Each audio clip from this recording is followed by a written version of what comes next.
নমস্কার বন্ধুরা, আমি চলে এলাম আরও একটি নতুন ভিডিও নিয়ে। তো আজকের গন্তব্যস্থল হবে শান্তিপুরের ছেড়নার চর। তো চলুন শুরু করা যাক। তো ভিডিওর প্রথমেই বলে রাখি, আপনারা যদি শিয়ালদহ থেকে আসেন এখানে কিভাবে আসবেন এবং এখান থেকে কোথা পর্যন্ত গিয়ে এই চরে উঠবেন সেটা সবই আমি এই ডেসক্রিপশানে দিয়ে দেবো, এবং আপনাদের কত টাকা ভাড়া লাগছে, কোথা থেকে উঠবেন সবই জানিয়ে দেব। সামনে এই যে জায়গা আপনি দেখতে পাচ্ছেন, এখানে সাধারণত ঠাকুরের মূর্তিগুলি বিসর্জন করা হয় এই পুকুরে।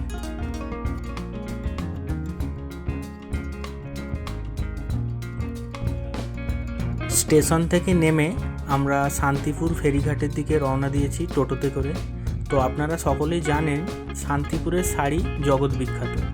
তো আপনি দুপাশে দেখতেই পাচ্ছেন যে শাড়ির সুতোগুলো মাড় দিয়ে শুকনো করতে দেওয়া হয়েছে। তো রাস্তার দুধারে এত সুন্দর প্রকৃতির দৃশ্য, যেগুলি আপনারা হয়তো আগে দেখেছেন, তবে শান্তিপুরের দৃশ্যটি একটু আলাদা রকম লাগছে। আপনারা একটু দেখুন আর উপভোগ করতে থাকুন, ততক্ষণে গন্তব্যস্থলের দিকে আমরা পৌঁছতে থাকি।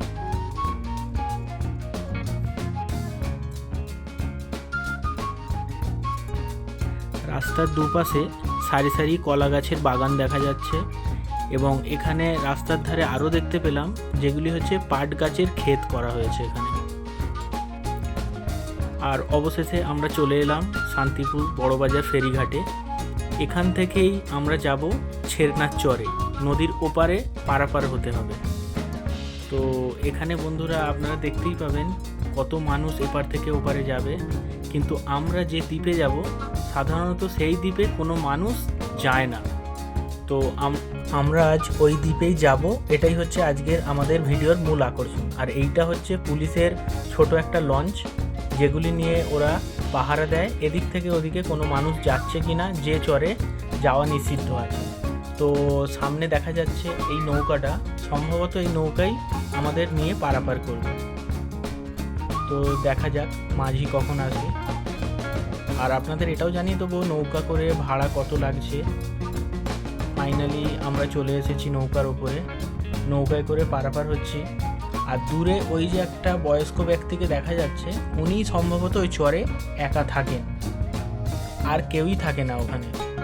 তো নদী পারাপার হয়ে ওনাকে এখানে আসতে হয়। এই চরের মানুষের সঙ্গে যোগাযোগ করে খাবার দাবার কিনে নিয়ে গিয়ে ওখানে উনি রান্না করে খান, যতটুকু আমরা মাঝিদের থেকে জানতে পারলাম।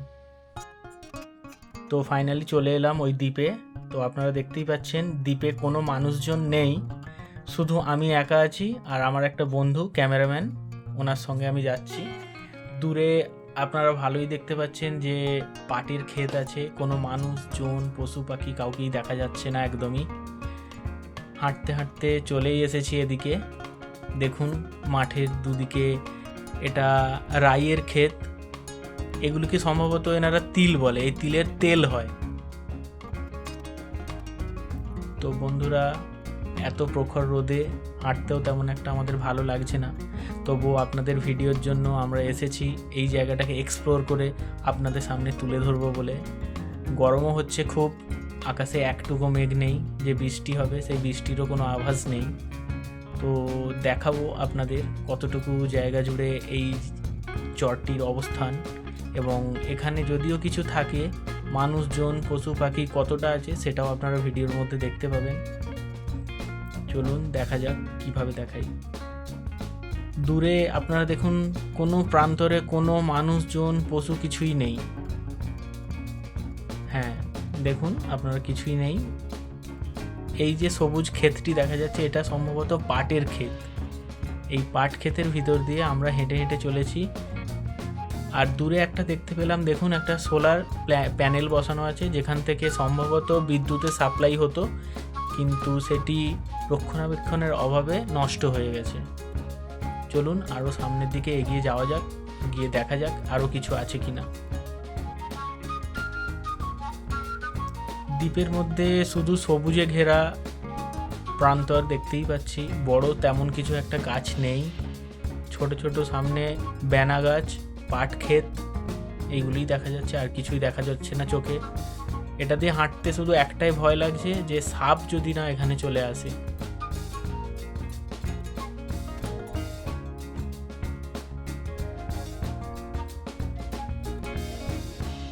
চলুন বন্ধুরা সামনের দিকে এগিয়ে যাওয়া যাক, কোনো মানুষজন বা কারোর জনবসতি আছে কিনা দেখার জন্য। চলুন আমাদের সঙ্গে থাকুন, দেখতে থাকুন ভিডিওটি, স্কিপ না করে পুরোটা দেখুন, তাহলে আরও অনেক কিছু জানতে পারবেন।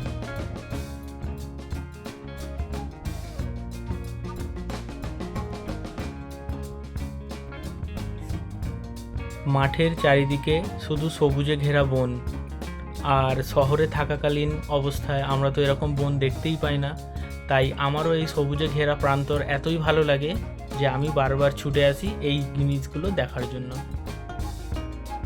ভিডিওর প্রথমেই আপনাকে দেখিয়েছিলাম ওই যে দাদুটি দাঁড়িয়েছিল পাড়ের মধ্যে, সম্ভবত ওনারই ঘর দেখা যাচ্ছে, টিনের ছাউনি দিয়ে করা।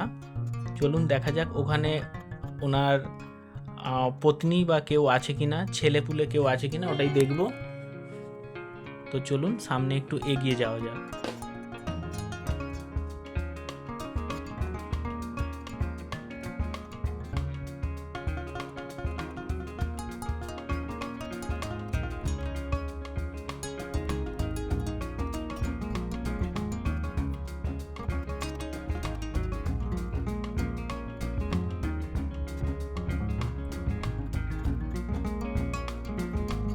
বাড়িটির প্রায় সামনে চলে এসেছি। সামনে থেকে দেখে বোঝাই যাচ্ছে ঘরে তালা দেওয়া আছে, মানে ওই বয়স্ক ব্যক্তি ছাড়া এখানে আর কেউ থাকে না। এত বড় এই 2000 বিঘা জমিতে এই যে দ্বীপ প্রান্তর হয়ে আছে, এখানে উনি একাই বসবাস করেন। এই বিদ্যুৎহীন জায়গাতে উনি একা কেরোসিনের বাতি জ্বালিয়ে এবং নিজে থেকে রান্না করে বসবাস করতে থাকেন। আর ওনার সাহস দেখে সত্যিই আমরা মুগ্ধ হয়ে যাচ্ছি। আর এই প্রান্তরে আমি আর আমার এই ক্যামেরাম্যান ছাড়া আর কেউই নেই। এমনিতেই আমার ভয় লাগছে, জানি না ওই দাদু কিভাবে এখানে বসবাস করে। তো বন্ধুরা দেখতেই পাচ্ছেন এত সবুজে ঘেরা এই যে দ্বীপটা, এটা সকলেরই ভালো লাগবে, আমারও ভালো লেগেছে, সেই জন্য এসেছি আজকে এটি দেখাতে।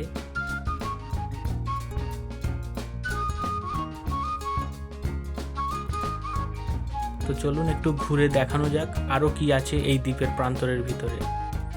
সামনে এগিয়ে গিয়ে দেখতে পাচ্ছি যে একটা বটগাছ আছে, আর ওই বটগাছের নিচে সম্ভবত কোনো মূর্তি পূজা হয়। আপনারা দেখবেন সামনে আর একটু এগিয়ে যাই, টিনের ছাউনি করা আছে।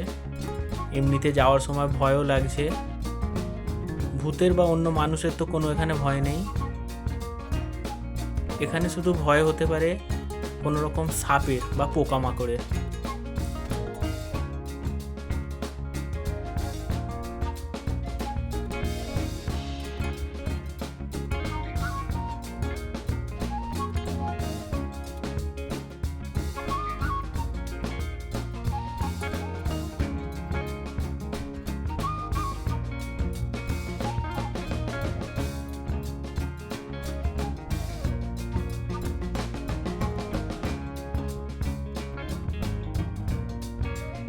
সামনের বটগাছটি দেখে মনে হচ্ছে 50 থেকে 60 বছরের পুরানো তো হবেই। তো দাদু এখানে সম্ভবত হিন্দু ধর্মের মানুষ, সেই জন্যই উনি শিবের একটা শিবলিঙ্গ তৈরি করে এখানে প্রতিষ্ঠা করেছেন, এখানে পুজো করেন উনি। বটগাছের ছায়াতে উনি একটা ছাউনি ঘেরা করে মন্দির টাইপের স্থাপন করেছেন। তো ফিরে যাওয়ার সময় আবারও আপনাকে সবুজ প্রান্তরগুলি দেখিয়ে দেবো কেমন দেখতে লাগছে দূর থেকে। আমি আর ক্যামেরাম্যান ছাড়া আবারও বলছি এখানে আর কোনো মানুষ নেই। দাদুটি আসার সময় দেখলাম চলে গেছেন। তো ভিডিওটা শেষ করার আগে আরও একবার বলবো, ভিডিওটি পুরোটাই দেখবেন। এমন সবুজে ঘেরা সুন্দর গ্রাম যদি আপনারা দেখতে চান তো অবশ্যই দেখবেন গোটা ভিডিওটা। আমার সামনে যে গাছগুলি দেখা যাচ্ছে এখান থেকে জানতে পারলাম এগুলি তিলের গাছ। এই গাছগুলি বছরে বিভিন্ন সময় বিভিন্নভাবে চাষ করা হয়ে থাকে। এখন যে পরিস্থিতিতে আমরা এসেছি সেই পরিস্থিতিতে তিলের গাছের চাষ হচ্ছে, আর এখানে দূরে পাট গাছের চাষ হয়েছে। তো আপনারা দেখতেই পাচ্ছেন এই গাছগুলি নিয়ে পরিবেশটি আরও মনোরম লাগছে, পুরো সবুজে ঘেরা একটি ক্ষেত। তো বন্ধুরা ভিডিওটি প্রায় শেষের পথে চলে এসেছি। তো দেখতেই পাচ্ছেন সামনে নদী, এবারে আমরা পারাপার হব। তো এই নদীর একটা প্রান্ত চলে গেছে সুন্দরবনের দিকে, আর অপর প্রান্ত চলে গেছে নবদ্বীপের দিকে। তো বন্ধুরা, আশা করি ভিডিওটি আপনাদের ভালো লেগেছে। তো ভালো লাগলে লাইক, কমেন্ট এবং বন্ধুদের সঙ্গে অবশ্যই শেয়ার করবেন। তো আজকের ভিডিওটা এতটুকুই। আবারও একটি নতুন ভিডিও নিয়ে আপনাদের সামনে উপস্থিত হব। ততক্ষণ আপনারা ভালো থাকবেন, নিজেদের খেয়াল রাখবেন, সুস্থ থাকবেন। নমস্কার।